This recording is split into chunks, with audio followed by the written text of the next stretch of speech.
അങ്ങനെ നമ്മുടെ Bigg Boss Malayalam season 7 August 1 മുതൽ തുടങ്ങാൻ പോകുമെന്നാണ് നമ്മുടെ ഒരു പ്രതീക്ഷ. ഇപ്പോൾ നമ്മുടെ കണ്ടസ്റ്റൻ്റെയൊക്കെ തിരഞ്ഞെടുക്കുന്ന പരിപാടി നമ്മുടെ മൈജിയിലൊക്കെ നടക്കുകയാണ്. അപ്പോൾ നമ്മളുടെ പ്രഡിക്ഷൻ ലിസ്റ്റിൽ കുറച്ച് പേരുണ്ട്, ജാസി അങ്ങനത്തെ കുറച്ച് പേര്. നമ്മൾക്കെന്തായാലും നമ്മളുടെ ബിഗ് ബോസ് സീസൺ 7 കണ്ടറിഞ്ഞ് കാണാം. ഇനി എന്തുവാണ് നമ്മളുടെ ചാനലിൽ നമ്മളുടെ ബിഗ് ബോസ് സീസൺ 7 റിവ്യൂവും ഏതൊക്കെ കണ്ടസ്റ്റൻ്റ് തിരഞ്ഞെടുത്തുന്നുള്ളതിൻ്റെ അപ്ഡേറ്റ്സ് എല്ലാം വരുന്നതായിരിക്കും. നിങ്ങളുടെ അഭിപ്രായത്തിൽ ആരെയൊക്കെ തിരഞ്ഞെടുത്തുന്നുള്ളത് കമൻറ്റിൽ രേഖപ്പെടുത്തുക. പിന്നെ ലാലേട്ടൻ്റെ പുതിയ new promo, Bigg Boss season 7 new promo ഒക്കെ അടിപൊളിയായിട്ടുണ്ട്.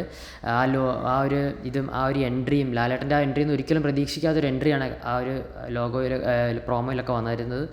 എന്തായാലും ഇപ്രാവശ്യത്തെ ബിഗ് ബോസ് സീസൺ 7 എല്ലാ പ്രാവശ്യത്തിനേക്കാളും ഏറ്റവും മികച്ചതാകുമെന്നാണ് നമ്മുടെ ഒരു പ്രതീക്ഷ. ആരൊക്കെയാണ് തിരഞ്ഞെടുത്തത് നിങ്ങൾക്ക് മനസ്സിലായെങ്കിൽ ഇതിൽ കമൻറ്റ് രേഖപ്പെടുത്തുക. പിന്നെ ബിഗ് ബോസ് സീസൺ 7 എല്ലാവരും പൂർണ്ണമായി കാണാൻ ശ്രമിക്കുക.